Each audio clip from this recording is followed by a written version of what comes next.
सेवा भाव से काम कर रहे हैं, जिन्होंने अपना घर त्यागा, ये निर्णय लिया कि मैं शादी नहीं करूंगा, ऐसे क्रांतिकारी वीर को आप जोरदार ताली से स्वागत करके संबोधन करेंगे।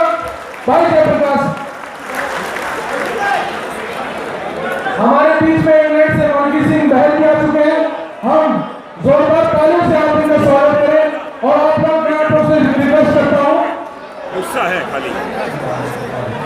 मैं आप लोगों से निवेदन करता हूँ कि जयप्रकाश जी का संबोधन हो रहा है, अनुशासन बनाए रखें, ध्यानपूर्वक सुने उनकी बात को और जितने साथी यहाँ खड़े हैं वो कृपया करके बैठ जाए। आप लोगों से मेरा निवेदन है।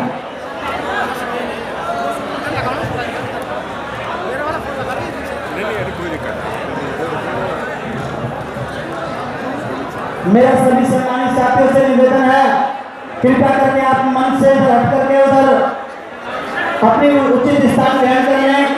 भाई साहब आप भी प्लीज उधर बैठ जाइए, आप उधर बैठ जाइए। 5 मिनट की बात है, 2 मिनट बैठ जाइए, 5 मिनट की बात है, फिर उसके बाद अपनी आगे प्रोग्राम चलेगा। आपका खाने का प्रोग्राम भी रखा है। सबसे पहले मेरा आप सभी साथियों से निवेदन है, जो जहां पर है वहां पर सुने, मेरे चेहरे की तरफ देखिए। सम्मानित साथियों, सबसे पहले इस दुनिया को सबसे अच्छा जीने का रास्ता बताने वाले बुद्ध को नमन करते हुए, फूले साहू बाबा साहब को नमन करते हुए, मान्यवर साहब काशीराम जी को नमन करते हुए, जो इन सभी महापुरुषों के आंदोलन को लेकर के चल रही है, आदरणीय बहन कुमारी मायावती जी को अपना आदर्श और नेता मानते हुए आज इस मंच पे विराजमान सभी हमारे अतिथिगण, बिल्कुशन और सभी सम्मानित साथियों मेरे सामने जो बैठे हुए हैं, आप सभी को जयप्रकाश अपनी तरफ से जय भीम का उद्घोष करता है। सम्मानित साथियों, सारी बातें आपके सामने हो चुकी है। आपको मालूम है 2 अप्रैल के भारत बंद के आंदोलन में हमारे जिन भीम सैनिकों ने अपनी जान की कुर्बानी दी, चालाक किस्म के लोगों ने उस दिन को इतिहास के पन्नों से हटाने का प्रयास किया। किस प्रकार से किया? जैसे भारत देश की आजादी में हमारे बहुजन समाज के बहुत से लोगों ने अपनी शहादत दी थी, लेकिन मूर्ति उनकी लगवाई गई देश में जिनका आजादी से कोई खास संबंध नहीं था। तो हमने सोचा, उदाहरण के लिए मंगल पांडे की लगवाई गई, माता दीन बंगी की नहीं लगवाई गई थी। मेरे समाज के लोगों, आपको मालूम है आपके बीच में ऐसे बहुत से महापुरुष हैं। हमने सोचा इसी दिल्ली रामलीला मैदान में 2 दिन पहले नरेंद्र मोदी जी का यहाँ पे कन्वेंशन हुआ है, हमने भी सोचा उसके अगले दिन उनकी नाक के नीचे ही बहुजन समाज के सम्मान के लिए यहाँ पर हम लोग सभा करेंगे। सम्मानित साथियों, मैं आपको बताना चाहता हूँ, आप बहुत जल्दी इस देश में क्रांति करने जा रहे हैं। बाबा साहब डॉक्टर अम्बेडकर ने कहा था, जो समाज अपने समाज के अधिकारों के लिए जान देना सीख जाता है, अगर उससे आगे एक कदम बढ़ जाता है तो अगले कदम में अपने अधिकारों के लिए किसी की जान लेना भी सीख जाता है।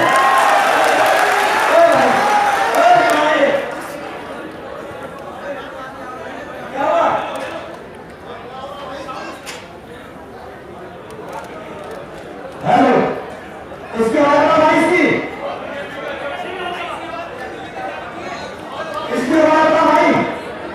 बहुत धन्यवाद। साथियों, मैं समय समय पे कहता आया हूं, इस देश में बाबा साहब के आंदोलन में काम करना कोई गुड्डे गुड़िया का खेल नहीं है। ये कोई गुड्डे गुड़िया का खेल नहीं है। बाबा साहब के आंदोलन में काम करने का मतलब है नंगी तलवारों को अपने नंगे पैरों से रौंद देने के समान है। बाबा साहब के आंदोलन में काम करना बहते हुए अंगारों को नंगे पैरों से रौंद देने के समान है।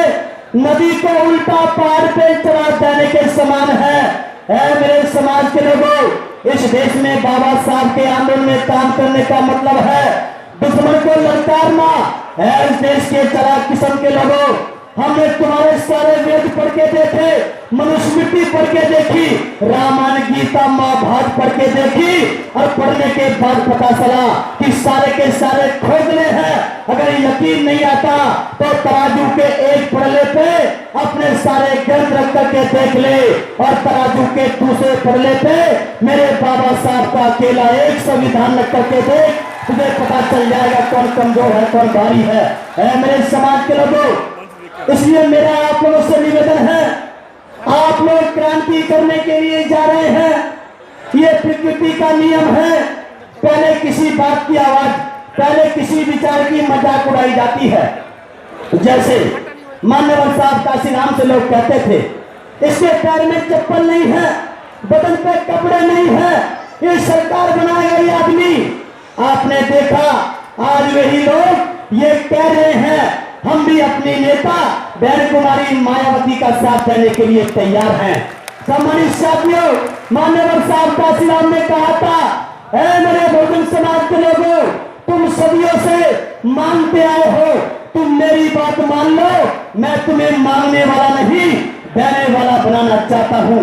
आपने देखा होगा, आप लोग बोलते थे 22% आरक्षण चाहिए, 27% चाहिए। आपके बीच में अभी कुछ दिन पहले उन लोगों ने 10% आरक्षण किससे मांगा? आपसे मांगा। और सबसे पहले आपकी नेता बहन कुमारी मायावती जी ने कहा जाओ हम तुमको आरक्षण देते हैं, जाओ, क्योंकि मान्यवर साहब काशीराम ने हमें मांगने वाले के बाद देने वाला बनाने का काम किया है। मेरे नौजवान साथियों, मैं आपको बताना चाहता हूं, आप लोगों से निवेदन है, इस देश में आपका देश होने वाला है। आपको मालूम होगा बहन कुमारी मायावती जी ने और अखिलेश यादव जी ने कल प्रेस कॉन्फ्रेंस की थी। उससे पहले हमारे अखिलेश यादव जी कहते थे हम बीजेपी को उत्तर प्रदेश में 5 सीटों पे पहुंचाने का काम करेंगे, क्योंकि बीजेपी ने समाजवादी पार्टी को 5 सीटों पे पहुंचाने का काम किया।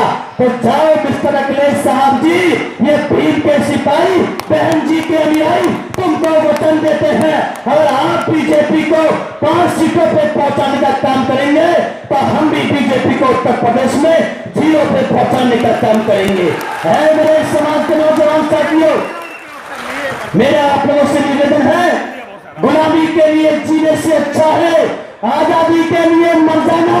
नहीं जीना हमको ज्यादा दिन, जितना जीना है सम्मान के साथ जीना है। क्योंकि हम कहना चाहते हैं, जरा हम भी तो देखे ये जलती आग शमशान की, जाकर के विरोधियों से कह देना हमको डराने की कोशिश ना करे। अब हमें परवाह तक नहीं है अपनी जान की, हम बाबा साहब के आंदोलन में अपनी जान पर दे देंगे। बहन जी को उत्तर प्रदेश का नहीं, सीएम नहीं, अब की बार इस देश का पीएम बनाने का काम करेंगे। मेरे समाज के लोगों, आपके बीच में बहुत से अफवाहें लेकर के लोग आते हैं। मैं आपके बीच में पहले भी था, आज भी हूं। बहुत से लोगों ने मुझसे कहा आ जाओ हमारी पार्टी में, आ जाओ, आ जाओ हमारी पार्टी में आ जाओ। मैंने कहा जयप्रकाश मर तो सकता है, लेकिन बहन जी को छोड़ के किसी दूसरे को नेता स्वीकार नहीं कर सकता। समाज के लोगों, उन्होंने कहा हम तुमको ये बना देंगे, हम तुमको वो बना देंगे। मैंने कहा साहब जी, जब इस आंदोलन पे चल के हम बहन जी को उत्तर प्रदेश का 4 बार सीएम बना सकते हैं, तो इसी आंदोलन पे चल के एक दिन अपनी बहन जी को इस देश का पीएम बनाने का काम करेंगे।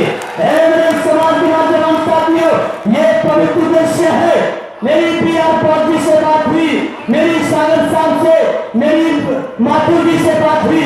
उन्होंने मुझसे कहा जयप्रकाश हम तेरे साथ जब तक हैं, जब तक तू बहन जी का साथ देगा, जाओ हम तुमको वचन देते हैं। समाज के लोगों, ये जयप्रकाश तुमको वचन देता है, नंबर 1 बहुजन समाज पार्टी की आरपीआई की तरह टुकड़े नहीं होने दिए जाएंगे, हम तुमको वचन देते हैं। दूसरे नंबर पे आपको आपका भाई वचन देता है आपके आशीर्वाद से चाहे तो 15 दिन आजमा लेना, चाहे 15 महीने आजमा लेना, चाहे 15 साल आजमा लेना, लेकिन ये जयप्रकाश आपको मरते दम तक बहन जी का काम करता हुआ नजर दिखाई देगा। मुझे किसी भी मेरे समाज के नौजवान साथियों, बहन जी ने मुझको इतना कुछ दिया है जो किसी और को नहीं दिया। अब तो ये देखना है कि मैं बहन जी को क्या दे सकता हूँ। अपनी चमड़ी की जूती भी पहनाऊंगा बहन जी को, तब भी मेरे लिए पूरा नहीं होगा। बहन जी के आंदोलन में काम करता रहूंगा। मेरे समाज के लोगों, आपका आंदोलन सही गति पकड़ रहा है, क्योंकि आप लोग जानते होंगे इस देश के अंदर जब ये देश आजाद हुआ था तो गांधी के नाम से राजनीति होती थी। सब लोग टोपी लगा के घूमते थे कि हम भी गांधी के भक्त हैं, हम भी गांधी जी को मानते हैं। आज आपने देखा कोई भी इस देश में गांधी का नाम लेने को तैयार नहीं है। आज इस देश की पूरी राजनीति डॉक्टर अम्बेडकर के इर्द गिर्द तुमको घूमती हुई दिखाई दे रही है। आज सभी कहते हैं मैं भी बाबा साहब को मानता हूँ, मैं भी बाबा साहब को मानता हूँ। क्यों? क्योंकि उनको पता है आज की डेट में गांधी की टोपी में वोट नहीं है, बल्कि अम्बेडकर के कोट में वोट भरा पड़ा है। तो सभी कहते हैं मैं भी बाबा साहब को मानता हूँ। मेरे समाज के लोगों, इस देश में कहा जाता था कि जय भीम बोलने से एमपी एमएलए नहीं बन सकते, सरकार नहीं बन सकती। आज आपने प्रूफ कर दिया, अगर पहले जय भीम बोलने से किसी की सरकार नहीं बन सकती थी, तो आज की डेट में बिना जय भीम बोले भी किसी की सरकार नहीं बन सकती है। इसलिए मेरे नौजवान साथियों और भाइयों के लिए कहना चाहता हूँ, एक लाइन में कहना चाहता हूँ सम्मानित साथियों, मेरे चेहरे की तरफ देखिए, इंपॉर्टेंट लाइन है जिस पे बेस बना करके हमने ये प्रोग्राम पूरी टीम ने आप सबने आयोजित किया है। ध्यान से सुनिए, जो समाज अपने समाज में त्याग और बलिदान देने वाले लोगों का सम्मान नहीं करता, उस समाज में त्याग और बलिदान देने वाले लोग पैदा होने बंद हो जाते हैं। और जिस समाज में त्याग और बलिदान देने वाले लोग पैदा नहीं होते हैं, उस समाज के अधिकारों को तुम ज्यादा दिन तक सुरक्षित नहीं रख सकते। मेरे देश के वीर सपूतों, आपके लिए इन भाइयों ने अपनी शहादत दी है, और मैं कहना चाहता हूँ शहादत से बड़ी कोई इबादत नहीं होती है इस देश के अंदर। मैं कहना चाहता हूँ दुश्मन से, जिन्हें पाया बड़ी मुश्किल से, वो यूं ही खो नहीं सकती। विरोधी लाख चाले उन्हें मिल नहीं सकती।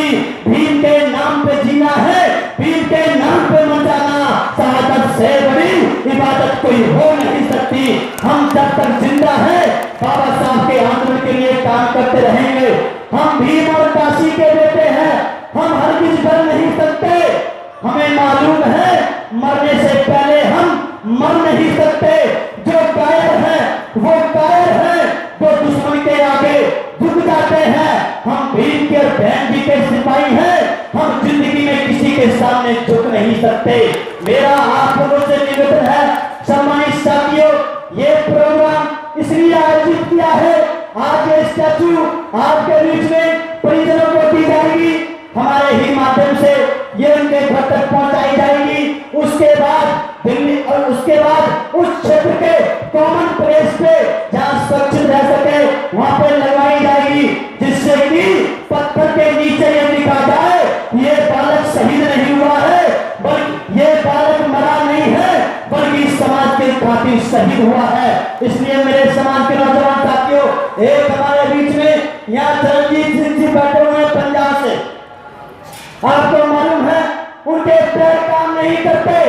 जब मैं इनके घर पे इनके आमंत्रित करने के लिए गया था, सम्मानित साथियों मैं ब्रीफ कर रहा हूँ, जब ये मेरी गाड़ी पे बैठे मैंने इनको बात बताई कि आपके बेटे को शहीदी की उपाधि ये समाज देने जा रहा है, तो हमारे चौधरी चंद्रजीत सिंह जी ने, जो हमारे बहुजन समाज में वाल्मीकि समाज से सम्मान रखते हैं, उन्होंने कहा अगर ऐसा है तो ये चरणजीत इस पंजाब के अंदर 1 लाख बॉडी पैदा करने का काम करेगा।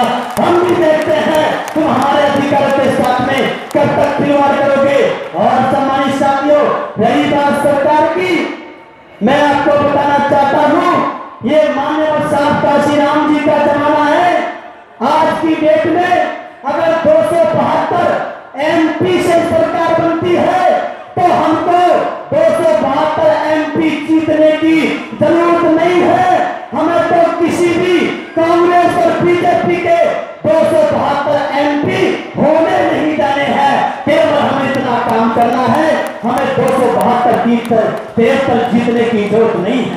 आपको मालूम होगा, आपने झारखंड को देखा होगा, वहां पे 85 एमएलए की सीट कांग्रेस जीत गई 42, बीजेपी जीत गई 42, एक जीत कर निर्दलीय सरकार बनती है 43 से।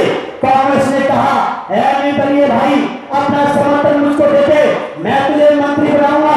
बीजेपी ने कहा नहीं, मुझको दे दे, कैबिनेट मंत्री बनाऊंगा, बड़े बड़े चाल मसाले दूंगा।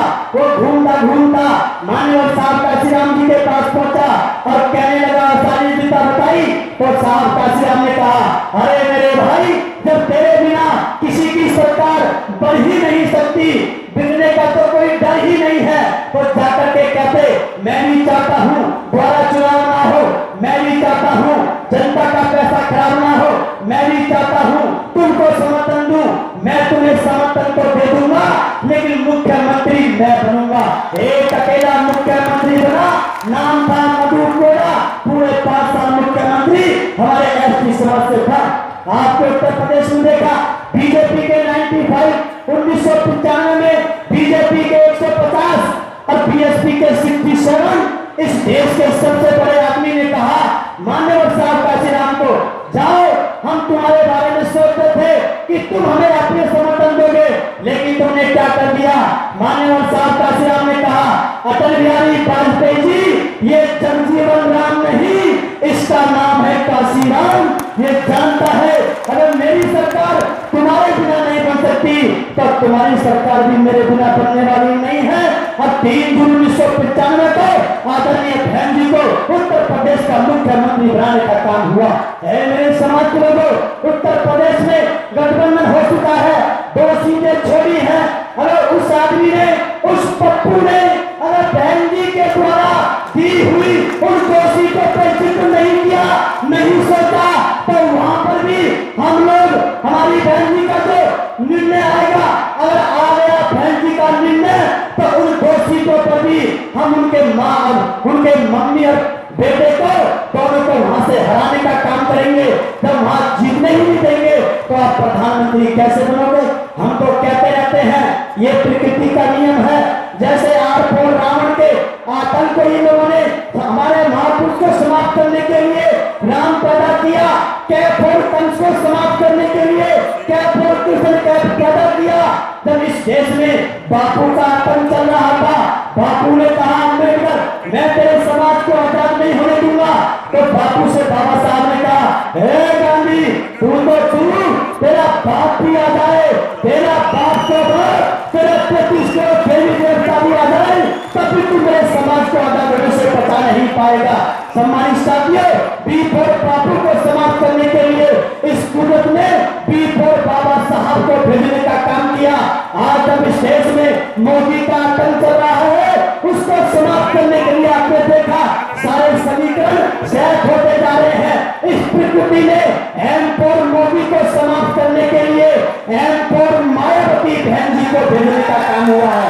मेरे समाज के लोगों, मैं तो कहता रहता हूं, हमारे मुस्लिम भाई यहाँ पर बैठे हुए हैं, सारा गठबंधन होने जा रहा है, उनको भी बताना चाहता हूं, इनकी नंगी तलवारों से डरना बंद कर दो, जय श्री राम के नारों से डरना बंद कर दो। अगर इस देश में आप नमाज पढ़ना चाहते हो, औरतों को बुर्का पहनाना चाहते हो, मस्जिद बनाना चाहते हो, अपने इस धर्म को सुरक्षित रखना चाहते हो, तो जाओ, हम आपको वचन देते हैं, हमारे पीछे आके खड़े हो जाओ। ये भीड़ के सिपाही तुमको वचन देते हैं, दुश्मन की आने वाली गोली को अपने सीने पे खाएंगे, लेकिन तुम्हें खरोच नहीं आने देंगे। मेरे मुस्लिम समाज के भाइयों, मैं तो कहता हूं, ये गाय के नाम पे राजनीति करते हैं, पूरा देश परेशान है, किसानों की फसल परेशान है, अब उन्होंने निर्णय लिया है। मैं तो कहता हूं गाय को ले लो आप लोग और राज को दे दो हमें। तुम्हारे बस की नहीं है।